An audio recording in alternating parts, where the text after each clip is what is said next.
Right. No, you can't go in the room. Okay, we are officially live from the 317.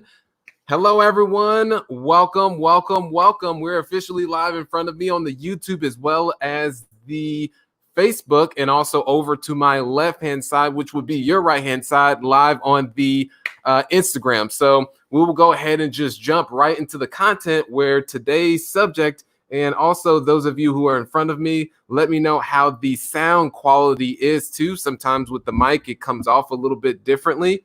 Let's go ahead. Alrighty, perfect. We are starting off on the right foot. And those of you who are just going to go ahead and do a roll call, let me know where you are from. I'm here in Indianapolis, Indiana. And thanks so much for the feedback, Jeff, as well as Bianca. We've got Antoine, who's on here. We've got Will Hager. We've got Ronnie Davis. I truly appreciate everyone so much. Oh, thanks so much, Eddie. You guys are such an awesome community.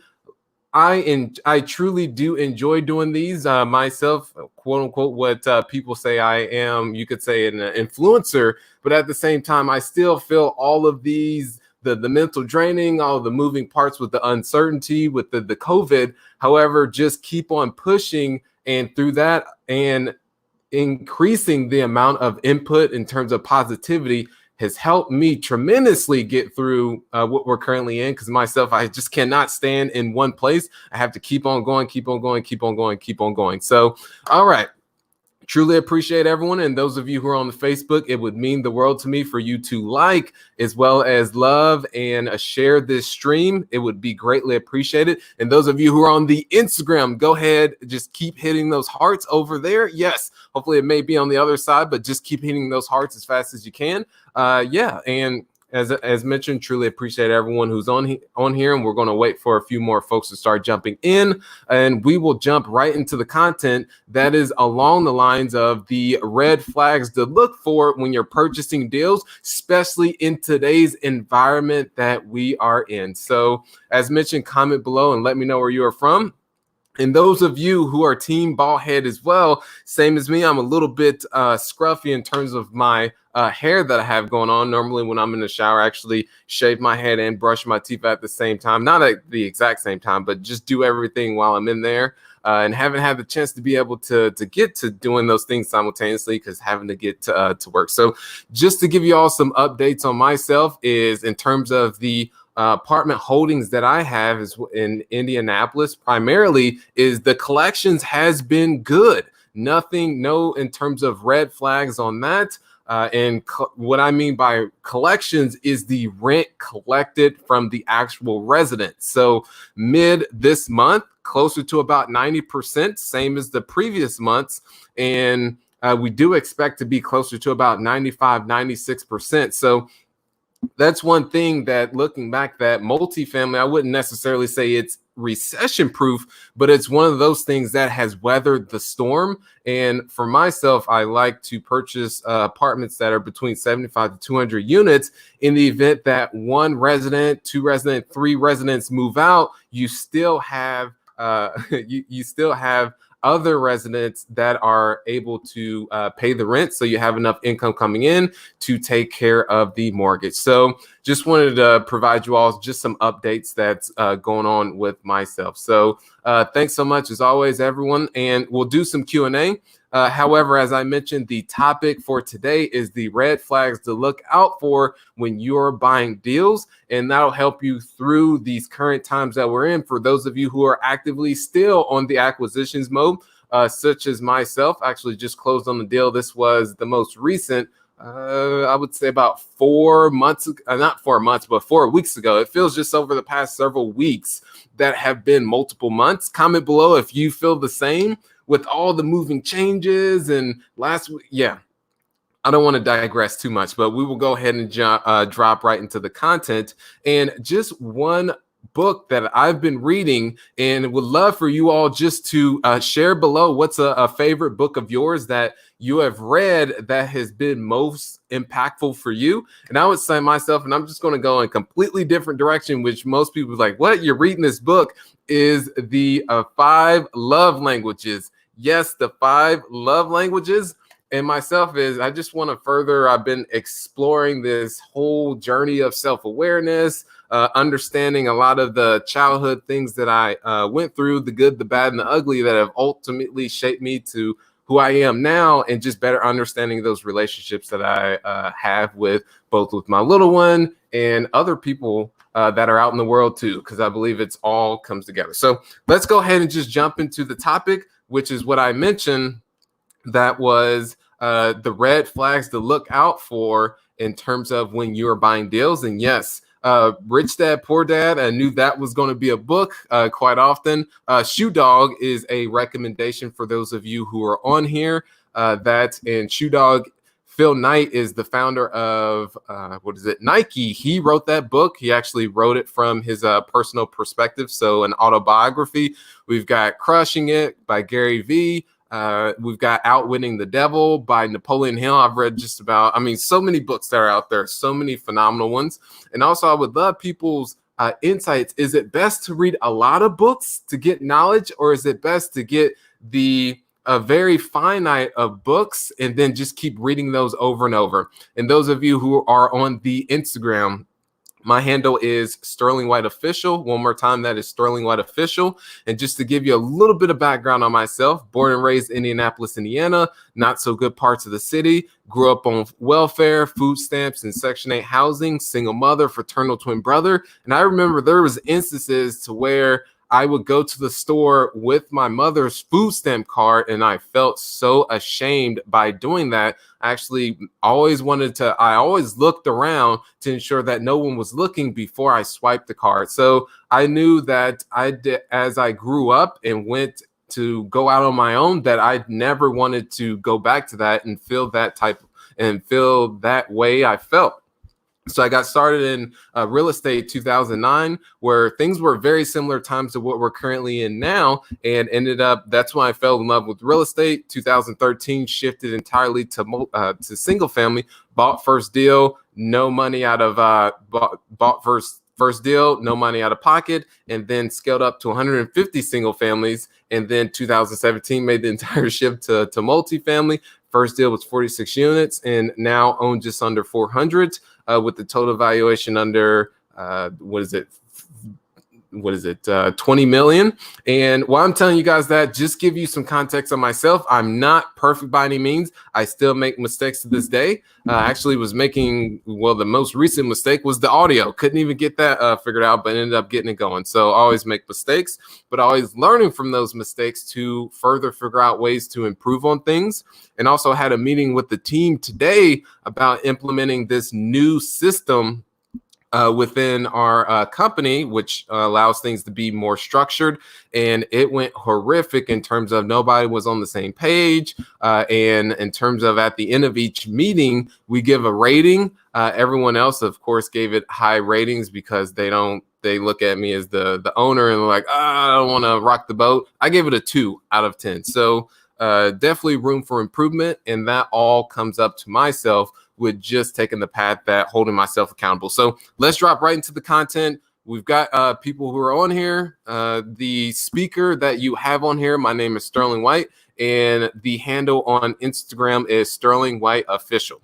One more time, Sterling White Official. So let's jump right into it, and we'll do some Q&A. And the topic is the red flags to look out for when purchasing deals. So let's jump into it. The first one is non-landlord friendly. Myself, I always look at markets. Indianapolis, which is actually shifting to being more of a tenant friendly. And what I mean, there's tenant friendly markets and there's also landlord friendly markets. And what I mean from the standpoint in Indianapolis, if a resident is non-paying and you go to file the eviction, and from the time of getting them out, it's about a 30 to a 45-day time frame. Most times it's even quicker than that.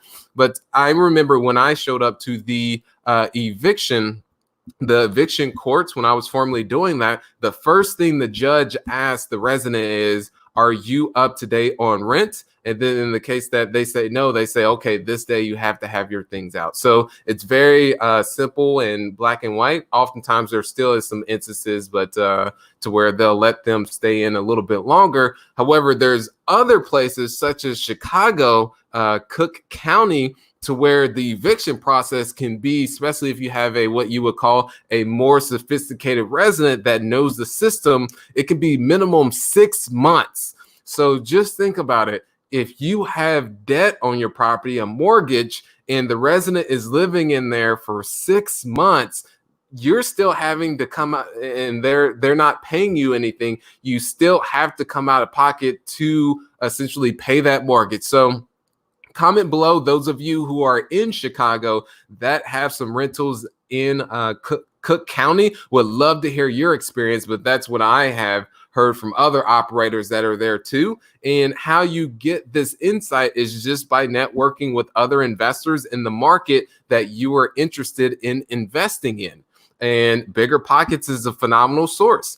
So if someone's looking to invest in Indianapolis, for instance, and one thing I meant to mention is I am the founder of Sonner Investment Group, which we primarily focus on multifamily apartments. So if I'm going to a market such as, let's say, Cincinnati, Ohio, and I want to start buying deals there, I will start to network with other operators to get their understanding of, hey, what are the biggest pain points that you've experienced in this market? So that's one question I will ask them. And if they say evictions are just an absolute headache, then of course there's other dynamics that you want to look into. But that's one main indicator: is is it more landlord friendly or is it more tenant friendly? So that's the first thing I'm to look out for, is in terms of a red flag.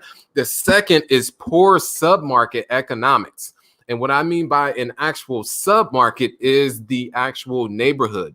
And so, of course, you have your city economics, your top level market. Let's say I'm going back to Cincinnati, Ohio, to where you want to look at the main things: population growth, job growth, diversity in terms of the companies that are headquartered there. So it's not relying on, let's say, manufacturing or restaurants, because you want it to be diverse in the event that when a certain company goes down, that you have other ones to rely on, or a certain sector. Prime example is here in Indianapolis, you've got Simon Property Group that's headquartered here, which is one of the largest real estate investment trusts in the world. You've got Eli Lilly, which is one of the largest pharmaceutical companies in the world. You've got Blue Anthem Blue Cross, I believe that's how you say it, the insurance company. So that's what I mean in terms of very diverse.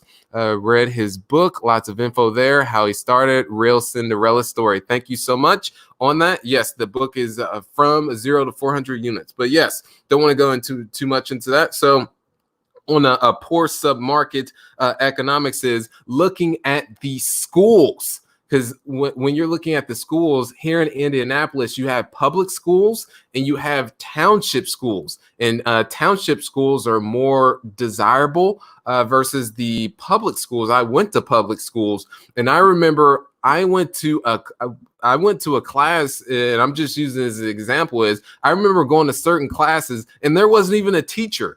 And the kids just went in there and we literally just played for about 45 minutes to an hour. And then when the bell rang, we went to our other classes. So that's what I mean from the sense of, that's what I mean from the sense of just the public schools versus the township. And of course, you have your other schools too, from your private, you got the charter, but those are the main ones here in Indianapolis. So in the public schools, those you have to think from the standpoint of your actual residents, or whether your tenant base, or if you're looking to flip houses, for instance, you have to think of your buyer. Hey, Kinley, could we not do that, please? And thank you.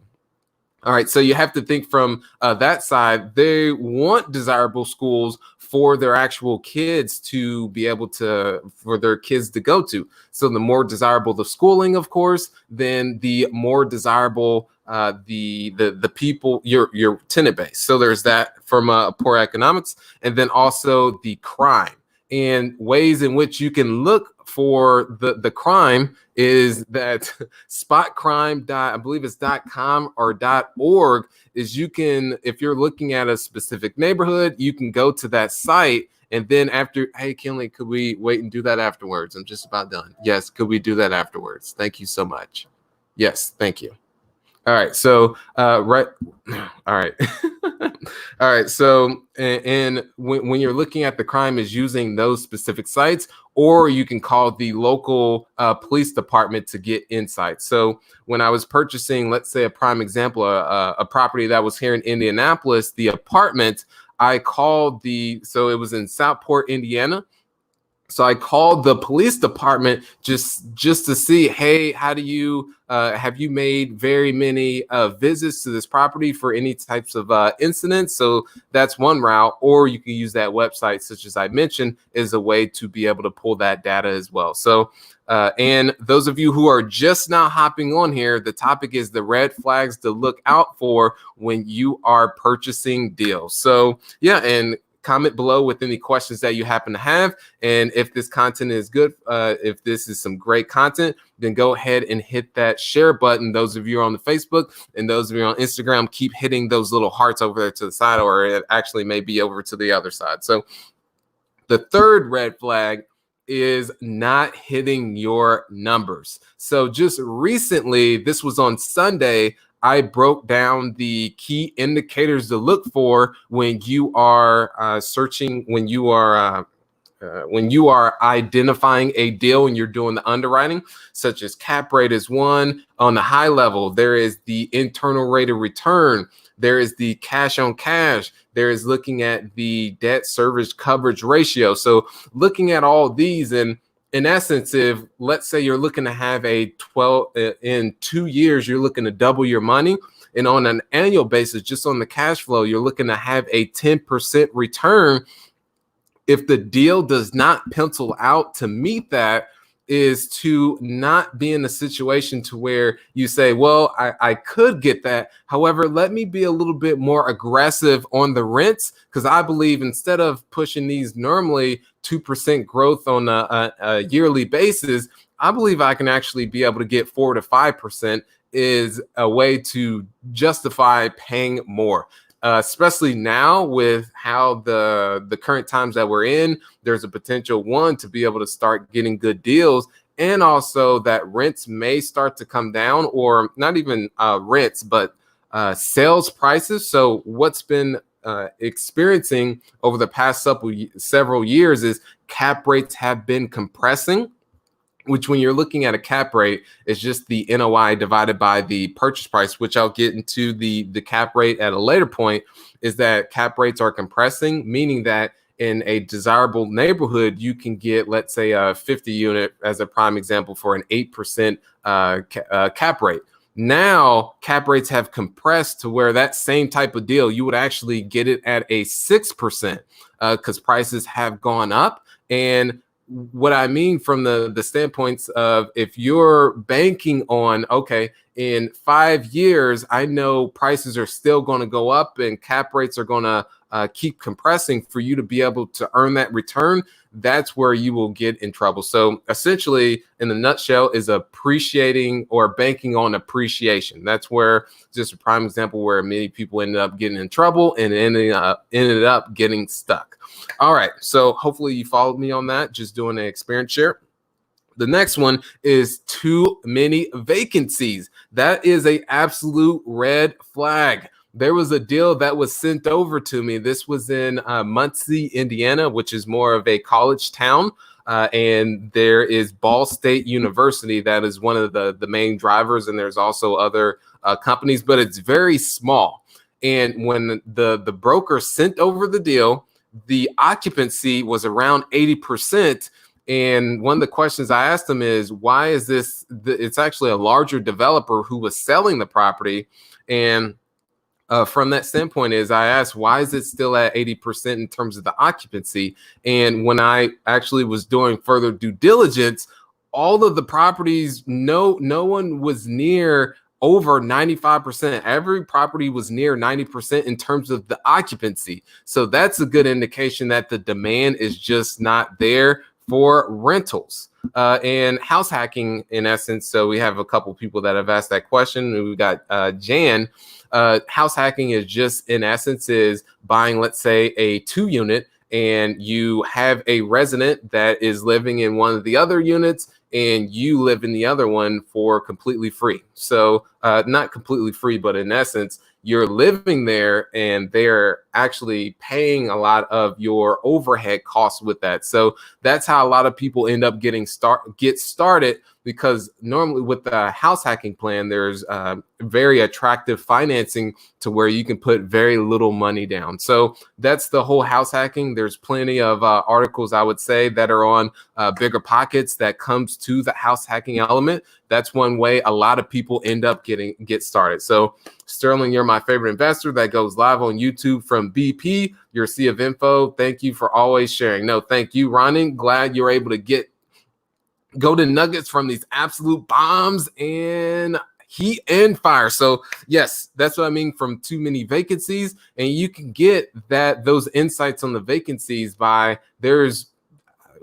just calling the apartments themselves and seeing, hey, interested in moving forward with renting one of your units. So you could just call from that side just to get an understanding how many are actually available from that standpoint, or just communicate with, there's providers such as CoStar has all this data that you can also be able to tap into as well. But as mentioned, there's too many vacancies that are in a specific market or sub-market neighborhood, then that's an indication that the demand is just not there from a renter standpoint. And then also that's the same thing when you're looking to flip houses. If you see houses that are on the market for a very long time, then that's a good indication that that the demand is not there. Someone says, will you guys have more wholesale content? I would say one person that's good to follow on Bigger Pockets is Brett Snodgrass. He has plenty of content in terms of the wholesale side. And then also there's forums on there that not forums, but there's forums in addition to blogs that are on there that go into wholesaling as well.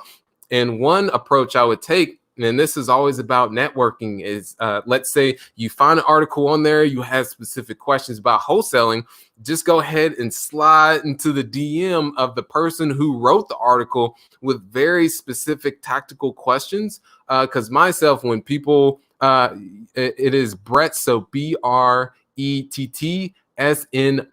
and then grass. He's someone that has quite a bit of content that is on Bigger Pockets in terms of just going over the wholesaling element.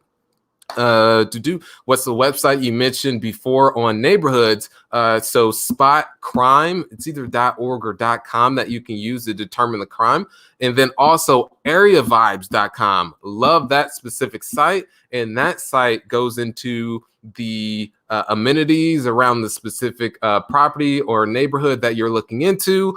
It goes into how the crime is. It goes into what the income is, if it's a good in terms of the median income. So that's also to affordability. So those types of elements.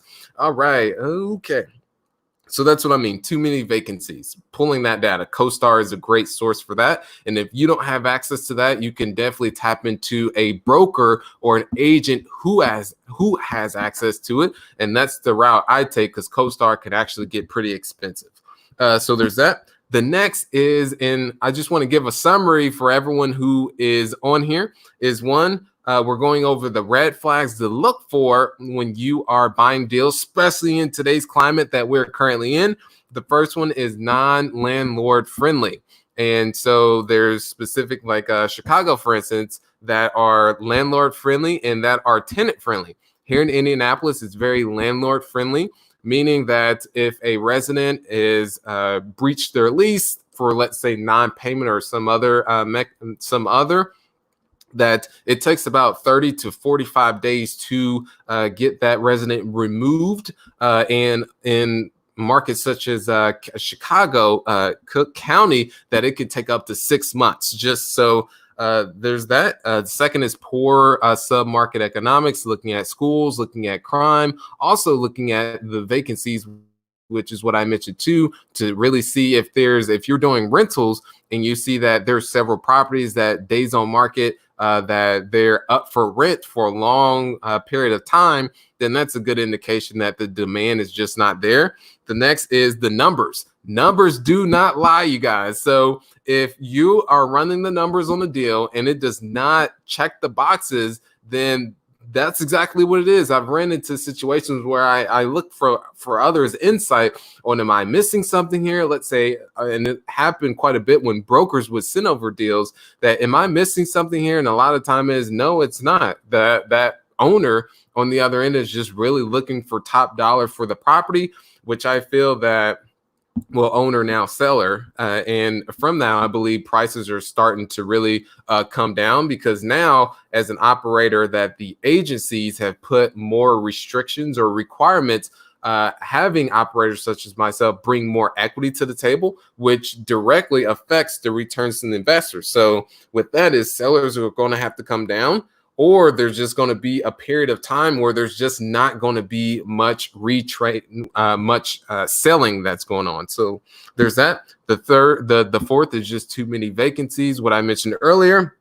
And then the fifth point is high cap rate. That is a red flag. If you have a deal that's sent over, broker mentions, or the agent, that is at a 13% cap rate, that's a good indication that it's not a very desirable neighborhood. So that is, a cap rate. And this was one of the things that I mentioned the other day, is when you're looking at cap rate, it's more of a top level analysis and a rule of thumb. The same thing with the 1% rule, which the 1% rule is, if you are all in purchase price, closing costs, as well as rehab to a property, that you expect to rent that for $1,000. That's the 1% rule. It's just simply a rule of thumb, that along with the cap rate, rules of thumb. But what really helps is understanding your cash on cash, because that factors in your financing element. Don't want to go too much into the weeds, you guys, on those specific elements, but I would say those of you who are on the YouTube as well as the Facebook, there's we'll give you a link just on the glossary of those specific terms for those of you who want to get a better understanding. And that's one thing that's really helped for me, is when I shifted to the multifamily, is understanding that 20% of the finite of what's the NOI, net operating income, what's the cap, what does the cap rate mean in this particular industry? What is the what does the T12 mean, the trailing 12 profit and loss? So those are things I understand, those 20%, because there's a lot of information to learn.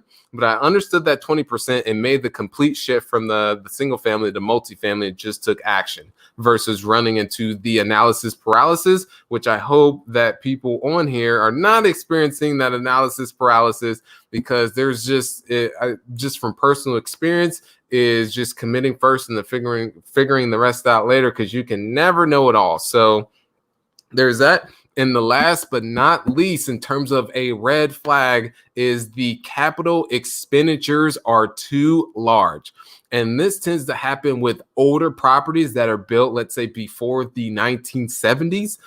Prime example, there's an apartment here that I have that the budget on it, it's over 100 units. That is, with that, the budget, the rehab budget is $2 million. So with that, yes, there's the upside in the value add and being able to push up the rents on average $116. However, with that amount of cash going out, and also it's older property, that is a high level of risk. So myself is, I've actually shifted away from more of the heavy lifting projects to the more that need a little bit less capital. But of course, a lot of people are going for those. So there's quite a bit of competition, but still there's plenty of opportunity that is out there. So that is it, you guys. I know I dropped right into the content. Just wanted to, that may have been a little bit of a fire hose for you guys. Those of you on Instagram, I know you keep asking, is my handle is Sterling White Official. One more time, that is Sterling White Official. So Sterling, what kind of metrics do you run on a property before buying? IRR, NOI, ROI, etc. So I actually discussed this, Veronica, so great question. Discussed this on this past Sunday what metrics I look for, and IRR is one of them. Cash on cash is another. Cash on cash is very important to me because I am a buy and hold investor, and then also I have investors that I bring on board as well. So have to hit a specific cash on cash because I do a equity split. So I want to ensure that there's enough meat on the bone for the investors to where they're satisfied, and then also for myself and team to get some upside of that equity too. And then also I look at the IRR. And those of you, in essence, the IRR helps someone determine what their return is on an annual basis. So meaning if in 5 years, and I'll just do very simple math and don't want to, I'll just keep it very simple math for everyone. If in 5 years you double your money, you've invested $100,000 and you get $100,000 back. In addition to you've already got your initial investment back. So on top of that, you got $100,000 that you've made 100% on your money. So what you do is you take into consideration the 5 years, which is you've made 20% on your money. So on an annual basis. So that's what the IRR take into consideration, because many investors, they want to know, what am I going to be making on an annual basis versus, okay, in 5 years, I'm going to look to double my money. But what about on a yearly basis? So that's what I look at. Also, I look at the debt service coverage ratio. I like to be closer to 2, meaning that there is plenty to be able to cover the mortgage and then some on top of that as far as profit. So yes, no, thank you. Can you save this video to the Bigger Pockets? Yes, this will be saved to the Instagram, the IG, as well as on the Facebook and YouTube. And one thing I did forget to mention, segue, I've actually, in terms of one fun thing that's been going on is my little one that's 7 years old, been training her how to ride her bike without training wheels. So would love people's insights on how they have went about that. Myself is I've just been guiding her along, not holding on to the pedals as she's biking. I just hold on to the back of the seat as a way for her to get it. And right now we're going on day 4. So definitely has been progress, but would love people's insights on that. Okay, so questions here on the Facebook as well as the YouTube. I've been looking hard for all right. More questions that are here. And Nikki, if you could queue up some questions, if there are some that how do you find landlord-friendly states? So this one, Melvin, is just by networking with other investors. That's the approach I've always taken. So meaning that when shifted from Indianapolis to Louisville and looked at other markets such as, well, still looking at Cincinnati, Ohio, St. Louis, Missouri, Kansas City, Missouri, is when looking at those markets, also networking with other investors as well to understand what their pain points are. And that's also one of the questions I asked just from the get-go. Is it more tenant friendly or is it more landlord friendly? So to answer your question, it's more of just I've always determined what market I want to go with, or what several markets I'm prospecting, and then network with other investors who are already operating there. And that's the way I'm able to back in there. So, all right, how would you recommend people? What is that? No, I'm just kidding. How would you recommend for me to start real estate with only $10,000? Where would be a good place to start? Any opinion is appreciated. So with that amount of cash, Dr. Daniel, I would invest that in myself. That is the approach that I would take with that amount of cash, because it's not going to get you in. I mean, you could push it towards marketing, but I would say if you're able to invest that in yourself, of course, there's various programs out there. There's trainings, there's self-improvement books. Because what has allowed me to, I would say, because one thing that I've really honed in on the past several years is the skill of sales, meaning that even when you're buying, you are still selling. You have to sell the seller on why you're the right buyer. So over the years, I have spent myself personally, I'm trying to think, last year alone, maybe closer to $40,000 to $50,000 in terms of investment in myself to further hone in on sales training, or closer to about 40,000. But what I mean is just sharpening your axe. So I just want to share a quick story for everyone, and hopefully this will resonate with you, Dr. Daniel. Is that there's two people that are in the competition of cutting a tree down. And many of you have actually heard this story. I know you have. Is that there's two people that are cutting a tree, and they do the 3, 2, 1, go. And after an hour, there's a person that's A, there's a person that's B, and B ends up just cranking it out, and his tree falls down. And then he's not even close. And a lot of the people that were filming were just mesmerized because B was sitting down a lot of the time. And then A comes over to him and says, dude, I saw you taking so many breaks. I'm just baffled. How are you able? Is it your strength, or are you just really good at cutting down trees? And B says, I spent the first 45 minutes actually sharpening my axe. And through that allowed me to cut through the tree that much faster. So that's what I mean, Dr. Daniel, to go back with you, is by investing yourself, honing in on your skills, that will allow you to be that much valuable to the marketplace and really just scale things. So when I first started, I was able to find a mentor who really I was able to compact their 20 years of knowledge into the 2.5 years that I worked for them for completely free. And that allowed me to just speed up my learning curve in the industry and really avoid a lot of the potholes and pitfalls associated with the industry. All right. This question is from DeMarcus. Sterling, how do you personally market for deals? The approach that I take is I actually go direct to owner.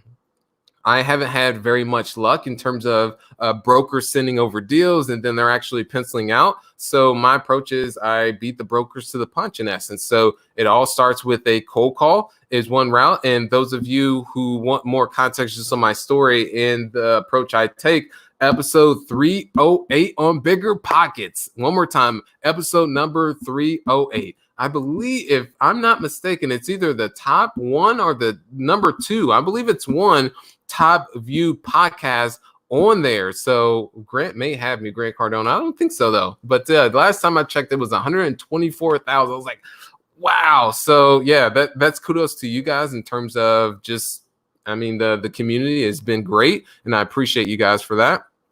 And how do you personally market for deals? So yes, I start with a cold call. So how the process works for me is I'm just going to break it down for everyone, is I will go to a database such as reonomy.com. And how do you spell that? I always forget, is REONMY.com. Not affiliated with them by any means. I just love the data, and it's more for the commercial and more for apartments. Again, as mentioned, I'm targeting apartments over 75 units.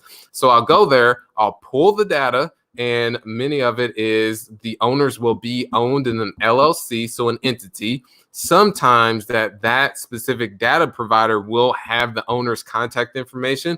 Many of the times it won't. So I'll get a skip tracer involved to then find who the owner is of that LLC, and may have to, from that is you'll have to go to the county to determine who formed the LLC. And then that's when you can find the person's first and last name. And then from there, that's when you type in a specific source, such as truepeoplesearch.com. That's free. I personally use BeenVerified.com. That's more paid, because what I've experienced is you get what you pay for, and on the free side is not as good. But if you're just starting out, then going the free route does work, and the data is just not as credible. And then from there, once I have the information, that's when I give them a call. Very simple like that. And the call is very simple, straightforward. Hey, John, Sterling here, just bought Bentwood Apartments across the street from yours. Or another approach is I just drove past your property, wanted to personally reach out to see if you consider selling. Many times they say, hey, no, not interested. I completely understand. I'm sure you get these types of calls all the time. Tell you what, give me 30 seconds. If you don't like what you hear, I'll hang up on myself. Sound fair? So from there, and then that's when because that's what I mentioned for you all. It's all sales. And how I got good at that is, one, I do it a lot of times, and then also I role play. And myself, I've built a team now that does that. And on a daily basis, we role play that exact same thing, because a lot of owners may just not be so nice, and they just may throw out quite a bit of objections to you. So there's that. Oh, right. Can a property be grossly mismanaged, and a lot of vacancy can be a bad indicator there? So Josh, if you could go into a little bit more detail in your question, but if you are looking at a property, it's mismanaged and it's about 80% occupancy, and you pull the comps and see that the occupancy is hovering around 95%, then that's good for you, because on that property, you can see it's at 80%, and economically, all properties are around 95%. So there is that demand. So that's the upside. What I was mentioning earlier, if you pull the comps and all the properties around that 80 to 85% range, and the owners are having difficulty finding qualified residents, then that's when that's a little bit more of a slippery slope in terms of, for you, being able to push that occupancy up. So next question we have here from Isaiah. Hopefully that's not how you, hopefully that's how you spell it. I'm about to rent out my current house and buy another. Any recommendations on managing it myself versus hiring a property management company? I would say if you are good in terms of the management. So myself, if I were to go back, there's many variables that of course go into this question. Meaning is, are you good at business or management? So from that is, there's many elements that go into this. But looking back, when I was able to scale up to 150 single families, I built a property management company to manage those. Looking back, I learned so much through that process. However, when you are acquiring like that, and then also you are managing, those are two separate businesses in itself. Property management is enough in itself. And so my question to you is, if you're still looking to acquire, that's something that you would take into consideration, is, do you have that bandwidth to be able to do both? However, I would just say myself personally and this is what I do moving forward, is just to leave it to the professionals to do that. I preferably just like to focus on the acquisitions, and that's what I do now versus the management side of things. That's just my personal experience share from that. And I see many operators take that approach when they're in acquisitions mode, is just a third party management. It's difficult because, of course, many people are not going to manage your property like you are. However, you have to take into consideration whether you are a good manager. Right. And okay.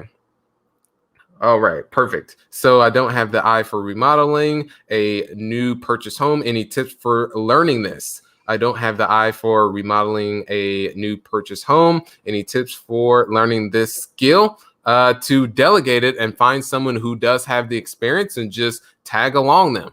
Meaning that when I was doing the flipping, which I got out of that as quickly as possible, that's just myself personally, that we had someone that was helping with the designing, coordinating with the paint company to determine the paint schemes.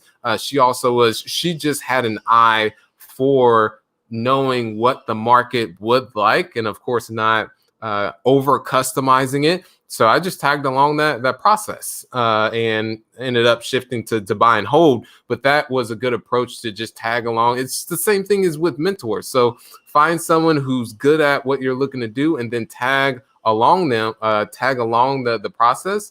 Or maybe you just get that very first deal and it needs, let's say, $25,000 worth of work. You hire someone to help oversee the types of renovations that are going to happen, and just say, hey, just curious, why did you do that versus this? And that way you're able to get the real on the job type of experience. So I'm just a firm believer is just leaving it to the professionals versus learning everything. So myself, I like to focus on the acquisitions, the marketing, especially through my company, Sonder Investment Group, is just solely on the acquisitions, and then third party, the management side of things, versus trying to do everything. At some point, possibly in the future, at 2,500 or 3,000 units, we may decide at that point to then bring in management in-house. But right now, because that's when I see most operators do it, because that's where it tends to make the most sense from an economic standpoint. But yeah, that's just one experience. Anybody buying in Ohio? There's probably several people that are on here. We have one. All right. So one more question. I believe those are the only questions. I know there's quite a bit that have came in on the Instagram. Let me go ahead and see what else we have.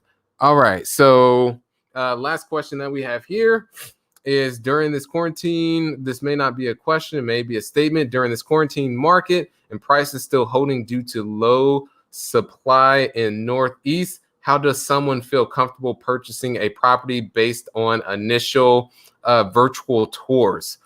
So myself, I would still have to go out and look at the deal itself. And here in Indianapolis, I know that, well, they have started to open things up. And then also I spoke with the broker who has the deal that's listed in Louisville, Kentucky, and they're still doing tours there. So at the end of the day is you can still go out there. I personally would not take the risk of just buying a deal from a virtual side. And just to give you all experience share, there's an operator that was here in Indianapolis, or operating here out of Indianapolis, and they're actually facing fraud just due to there were investors across from the international, also from the West Coast, that were buying into Indianapolis, trusting too much on that operator, and they weren't saying what they actually said they were doing.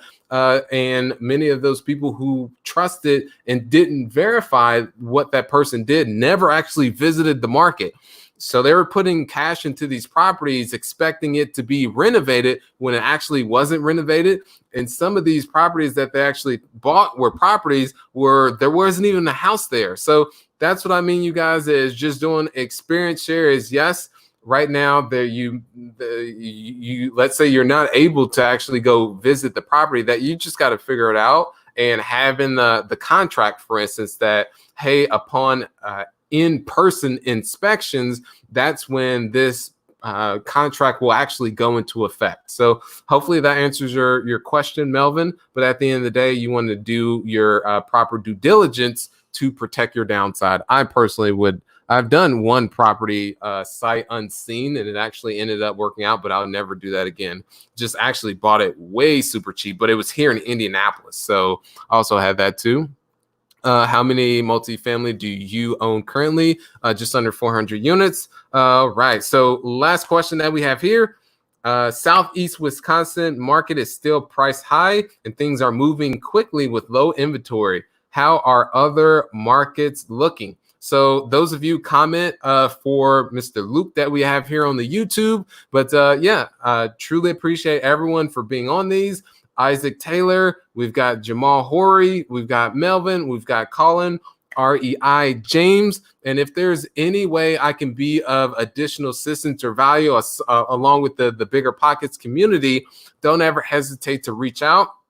I truly do love you guys here at the Bigger Pockets, from human to human. I'm looking right at you and you're looking right at me. Look at you. Same thing on Instagram. Me looking at you, you looking at me, look at you. That even though we're during these current times, which I feel is moving more in the positive direction, that we're all in this together. And I'm here to help because there's one quote that Tony Robbins says, that the secret to living is giving. So I'm a firm believer that at the end of the day, we're all here on this earth to help one another, meaning that what we do in life, the watch, I normally have a watch on my wrist, or the pants I have on, the shirt I have on, was all an idea from someone's head, and they created it to help other people. Or the place I'm living in, the apartment, someone created it as a way to help other people. So I'm just a firm believer in that. So kudos to you all for spending the time. What is it, 3 p.m.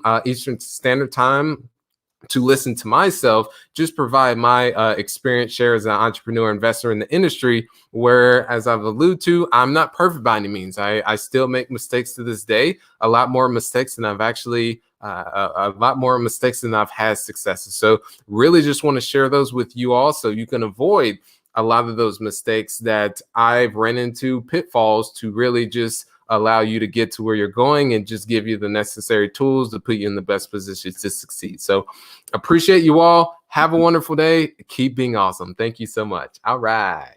Have a great one.